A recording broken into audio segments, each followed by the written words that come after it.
The Democratic candidate running against incumbent Rep. Stan Gertis, Republican, said in a press release that the cannabis reform petition is an example of true democracy and a power we have as community members to implement legislation that directly affects our wants and needs. The criminalization of marijuana strips us of our individual freedoms and diminishes our opportunities to start a career or access higher education, she said. The decriminalization of marijuana is a necessary step toward the broader criminal justice reform we so desperately need.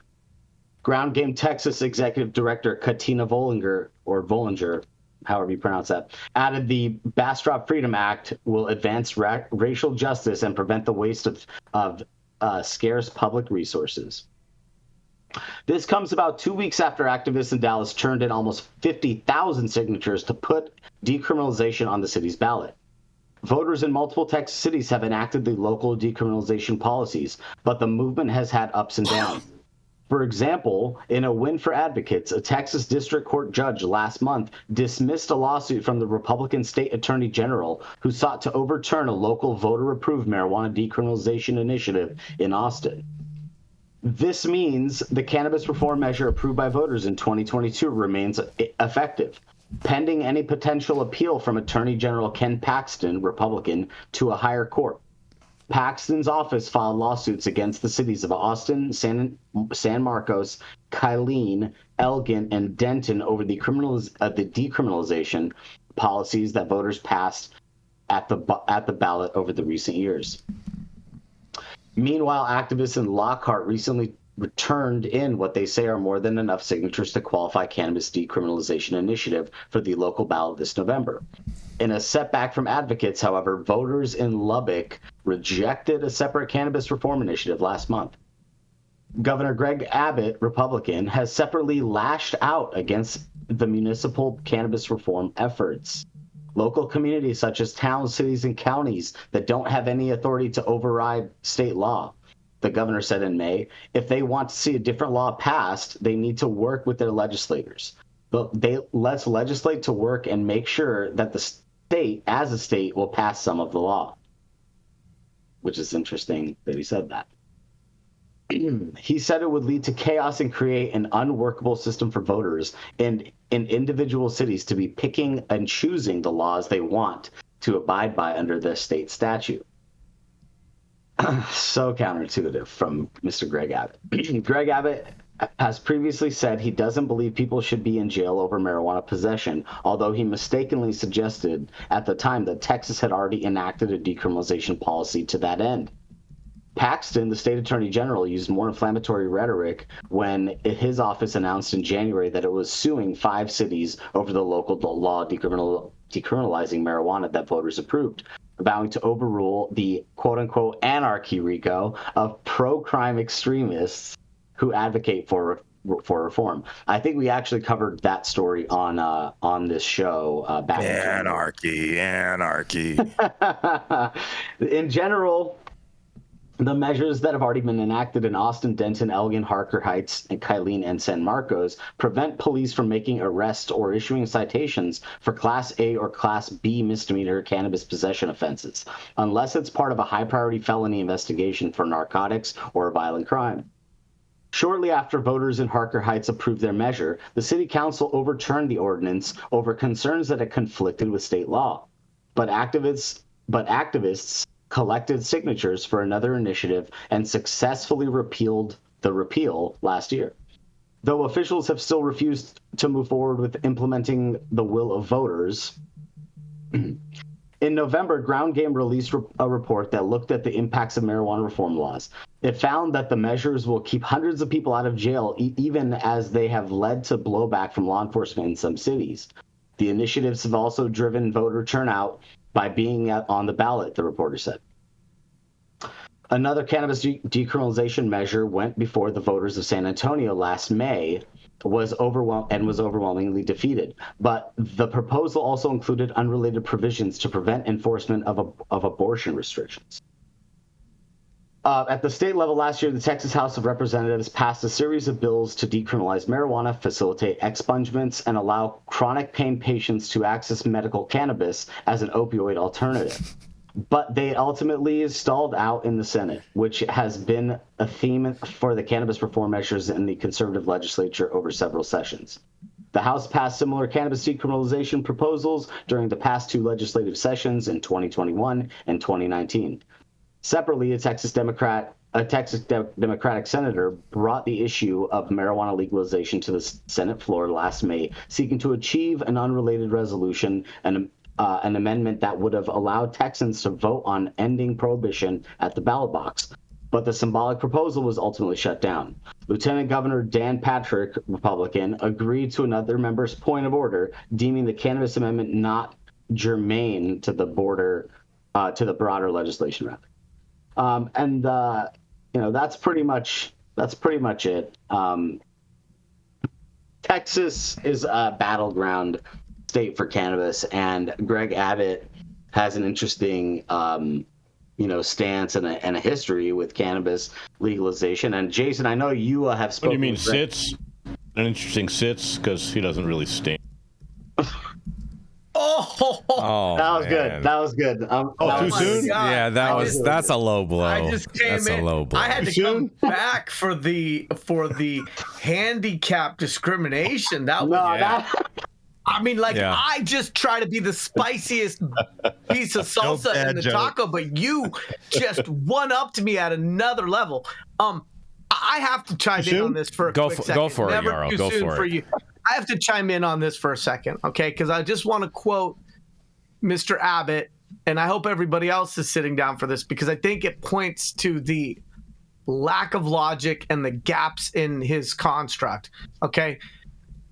Abbott says local communities such as towns, cities, and counties, they don't have the authority to override state law, the governor said. If they want to see a different law passed, they need to work with the legislators. Let's legislate to make sure that the state, as a state, will pass some of the laws. And he said this in response to the fact that there have been local ballot initiatives where the voters had voted to decriminalize marijuana. Okay. And so what Abbott is saying is, at the local level, you can't do something that is inconsistent with state law. Well, that doesn't make any sense because Abbott's an attorney, I believe, and his state law is already inconsistent with federal law. So if you're going to have it one way, you have to have it one way. But if you want to have it both ways, that's a lack of logic. So we have state law that's inconsistent with federal law, and he's okay with that. But he's saying that local law that's inconsistent with state law, he's not okay with. That tends to indicate that you're talking out of both sides of your mouth. No, I agree. I think Yarrow, in the layman's term, is trying to say that Greg Abbott's full of shit, and that he can't stand on the principles and morals of the Republican Party and say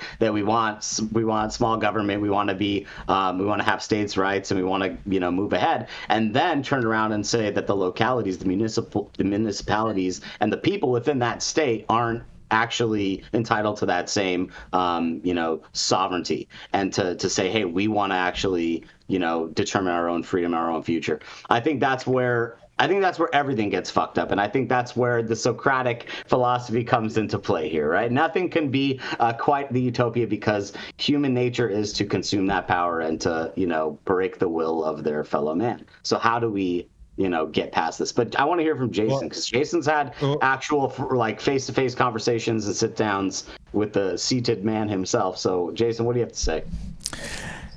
I mean, he has with Dan Patrick. What's that? No, with Abbott. I mean, Abbott is another one. He needs to evolve a little bit more on the issue. I think he would be a lot more movable currently than DeSantis is on this issue as of right now, mainly because DeSantis has already basically planted his flag in the ground and wouldn't want to be seen as a type of retreating or pot guy. Pot guy. Yeah, he's already taken money from some very, very, very wealthy people. That's right. In regards to on this in particular thing. So I don't expect him to change his positioning at all. But Governor Abbott still could be persuaded with the right types of conversation. Because he hasn't taken lots of money from somebody. But he's got a track record. Of not being on the side of Texas doesn't have a freedom. statewide voter initiative going on that's funded by one of the cannabis companies. That's two very different types of political situations there, Todd. Not even close to the same thing. Well, they're You know what? You know what's gonna be. You know what's gonna be the same thing in practice. Interesting. No, not even close. Is all these. It's Apple, It's gonna be one's interesting orange. because all these liberals moved. Well, all these liberals moved to Texas, right?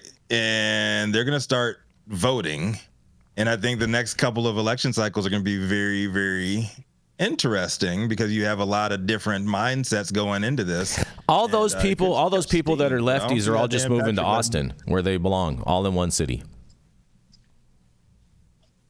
That's not true. I have a bunch of liberal ass friends that did not move to Austin, and they're moving all over. They're Texas. spreading out. So Rico, they're spreading out. Shouldn't they stay in their neighborhood? Shouldn't they just stay together in their own community, in their own neighborhood? Right, like yeah, right. Like they are. Why do they got to come in my neighborhood? Dallas is fine without them. This whole abortion Don't go thing, fucking up Houston either. They're certainly not moving to Los Angeles. Right. Though. Right. This whole abortion.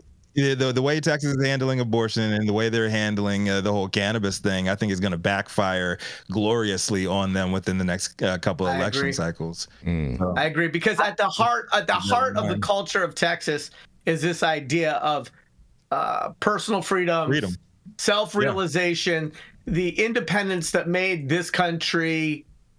Unless you have a different religious belief or a different view on abortion. And Texans don't like guns. They don't like government interference. And they have a governor who is the poster child for government interference. That's right. Yes, 100%. 100%. And then the whole gun thing, y'all like, oh yeah, the only way to stop a bad guy with a gun is a good guy with a gun. Your cops ain't even fucking stopping no bad guys. Yeah, I mean, sat outside the school and let the guy shoot everybody up until it was done. I think Texas is in for a radical changing of the guard very, very soon, a lot sooner than people think. Well, you know who they need to change? Who they need to change is Dan Patrick. That's who they need to change. That's the real problem in Texas. And if you guys got rid of Dan Patrick, things would be a lot smoother there. I mean, honestly, Abbott is not without real responsibility for what's happening in Texas. Abbott doesn't. I think that Texas. If you look at where all the fingerprints are, it's all over on Dan Patrick's fingerprints. So Dan Patrick is the ultimate problem. Let's focus on that. Nah, man, the fingerprints and DNA are all over that shit. Ken Paxton, come on, bro. I mean, if we're going to drain the swamp, we got to start with the Attorney General of Texas. Hold on. Let's say this. I didn't think Texas had enough humidity to be a swamp like it is. Texas is not swampy. Texas is not swampy like that. Oh, we have to clarify one thing. Is Texas has... Let's clarify one thing. Texas has a medical cannabis program. Albeit it's not... It's a small baby program. Yeah, it's a baby program, but it exists, right? It does, so they have passed some measures, right, to protect patients, chronic pain, like as they said. So it's something. Obviously, they need to expand on it, but it limits the THC to 5%. I think that's what it's a low THC license. How to protect the kids.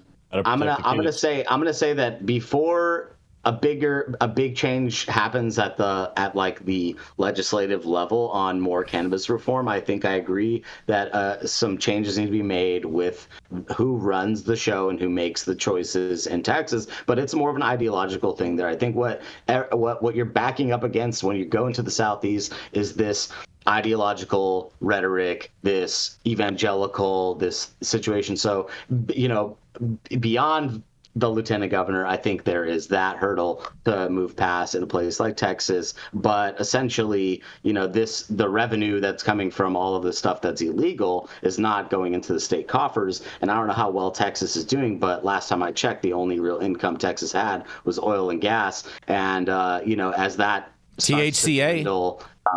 Well, LNG is the new export for America, right? We're just exporting all of our natural gas. Boot leather. Yeah. Boot leather. Yeah, but build a wall. I think it's more of an economic issue, as I've said before, and I think Texas needs to look at the economic impact. Well, speaking, Saman, of the economic impact, the C word says broke people move to Austin.